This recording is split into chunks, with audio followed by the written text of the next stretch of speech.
Chegou a hora do nosso quadro Tira Dúvidas. Hoje vamos entender por que os exames de sangue devem ser feitos em jejum.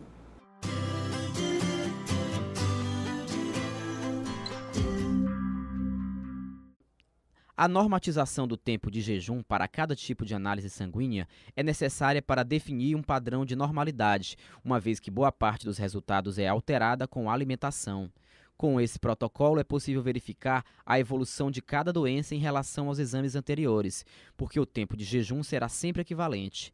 Para determinar esse período em cada tipo de exame, levam-se em conta diversos fatores, inclusive a metodologia de análise do laboratório. Por essa razão, é importante seguir as recomendações do local de coleta, assim como informar as medicações, se alimentar e dormir normalmente, além de respeitar o jejum no período indicado. Uma doença que surge a partir de um problema na glândula tireoide e pode trazer sérias consequências. Estamos falando do bócio. Nós conversamos com um endocrinologista para entender melhor do que se trata. O aumento de volume da glândula tireoide pode caracterizar um problema que muitas pessoas desconhecem. Segundo este endocrinologista, as causas são variadas. Veja bem, a gente precisa primeiro pontuar, dizer que a tireoide é uma glândula que toda pessoa tem no pescoço. Quer dizer, então, todo indivíduo, se você puder mostrar aqui com detalhe, tem tireoide no pescoço, certo? E essa glândula, ela produz um hormônio para o ser humano. O que a gente precisa e não pode viver é sem o hormônio da tireoide. Ele é imprescindível para o ser humano. Então, na tireoide podem existir vários tipos de doença. Quando ela produz muito hormônio, é uma doença que pode aparecer, quer dizer, que pode existir com a tireoide grande ou não. Quando ela produz pouco hormônio, já é outra doença, que também pode ter com ou sem bócio. Quando nela cresce um nódulo, um caroço, que pode ser um câncer, é outra doença que pode nem afetar os hormônios.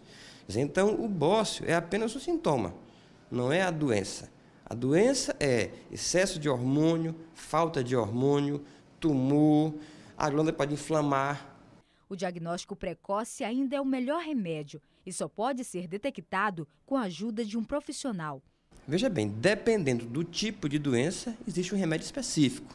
Quando a tireoide produz pouco hormônio e o indivíduo tem hipotireoidismo, quer dizer, a pessoa tem sintomas da falta de hormônio da tireoide. Ela sente-se fraca, indisposta, pode ter um pouco de inchaço, pode ficar um pouco esquecida. Então, trata-se com o hormônio. Ela vai usar aquele hormônio que não produz mais, certo? Quando ela tem excesso de hormônio, quando ela já tem hormônio demais, então eu tenho que dar um remédio para poder diminuir o hormônio, certo? Quando ela inflama por algum motivo, alguma doença autoimune, eu posso dar alguma droga para desinflamar a tireoide, para aliviar a dor.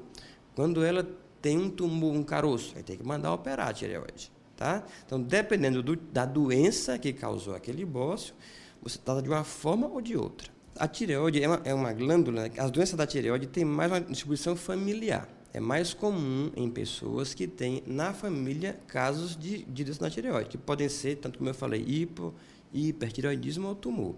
Então, não há nenhuma exposição ambiental, né, para a doença. Quem tomou algum tipo de radiação no pescoço para tratar alguma doença na infância pode desenvolver câncer de tireoide. Porque no Brasil, nós já temos uma ingesta de iodo na alimentação que já é o aceitável. Então, deficiência de iodo, aquele bócio, não existe mais hoje no Brasil. Existem doenças autoimunes, existem tumores na tireoide. O cuidado com a saúde oral não deve se restringir apenas aos dentes. As gengivas podem ser foco de uma série de problemas e precisam de constante atenção. Veja os detalhes na matéria. Para ter uma boca saudável, não basta somente escovar os dentes. Cuidar da gengiva é essencial nesse processo. Essa parte da boca que reveste os ossos responsáveis por sustentar os dentes influenciam na saúde bucal e no hálito.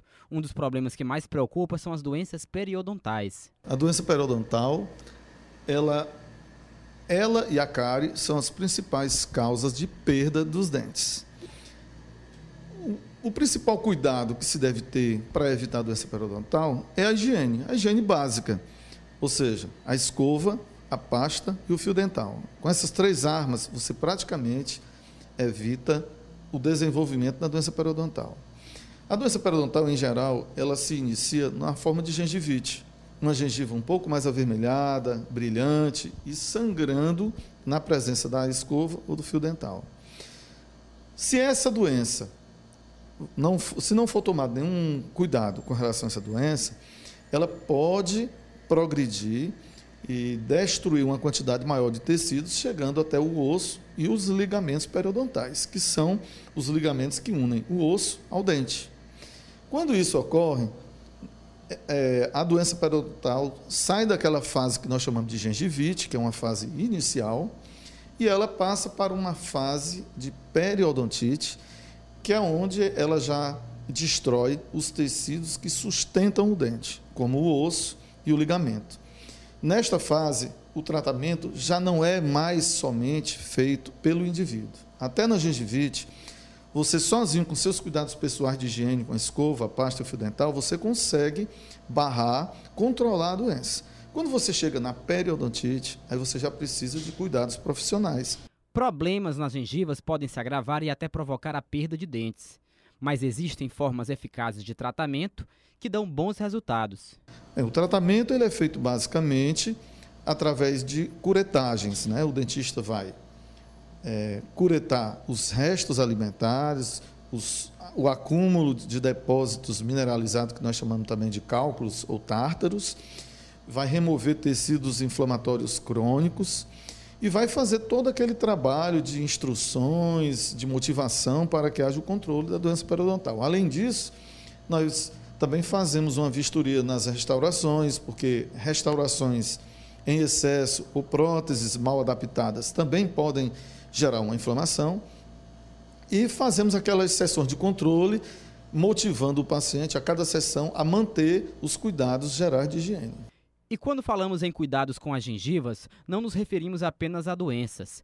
Existe também a questão da preocupação com a parte estética. A gengiva, se a gente for fazer um comparativo, é como se o dente fosse o quadro e a gengiva fosse a moldura. Então é claro que um quadro ele vai ficar muito mais destacado, muito mais bonito se você tiver uma moldura bonita.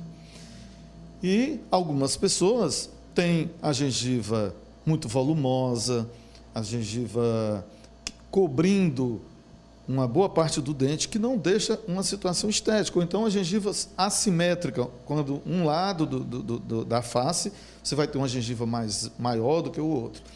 Qual o papel do dentista nisso? A gente vai fazer uma cirurgia plástica para que haja uma harmonização desta moldura, desta gengiva, para com o dente, fazendo com que o dente apareça com mais destaque, que esteticamente fique mais aceitável. Além de problemas como as doenças periodontais, muitas outras patologias podem prejudicar a saúde das gengivas, inclusive doenças sistêmicas. O problema periodontal, ele tem duas vertentes. Ele tanto pode ser influenciado por doenças sistêmicas, como no caso da diabetes. A pessoa que tem diabetes e tem doença periodontal tende a ter um agravamento da doença periodontal, como também a doença periodontal pode agravar determinados problemas, como, por exemplo, a própria diabetes. A pessoa que tem diabetes e tem a doença periodontal sem controle, em geral, associa-se a isso um aumento da taxa de glicemia, um problema maior na diabetes. Mas, fora isso, nós temos associação com artrite reumatoide, com parto prematuro, com doenças cardiovasculares, com doenças pulmonares, com doenças renais. Tudo isso associado a este tipo de infecção na boca, que é a doença periodontal, e a esta inflamação crônica e os produtos dessa inflamação crônica que vão interferir no metabolismo de quase todo o organismo. Fora isso, também na gengiva existem manifestações de doenças sistêmicas, como a sífilis, como doenças dermatológicas, que muitas vezes apresentam, em que o dentista tem que estar apto a fazer um diagnóstico diferencial se aquilo é um problema localizado apenas na gengiva ou se é apenas uma manifestação bucal de problemas maiores, problemas sistêmicos. Fica então a dica para quem quer cuidar da saúde bucal. Fique atento aos sinais de que há algo errado com a sua gengiva e, em caso de problema, procure um dentista. Se você vai escovar os dentes e percebe que há um sangramento, procure passar muito bem o fio dental naquela região, procure passar escova muito bem passada naquela região e aguarde mais ou menos 24 horas. Após as 24 horas, se você fez essa higiene muito bem feita, se persistir o sangramento, o ideal é você procurar o seu dentista, o profissional da sua confiança, para que ele faça o diagnóstico, se precisa de uma intervenção maior ou se precisa apenas você melhorar as condições de higiene.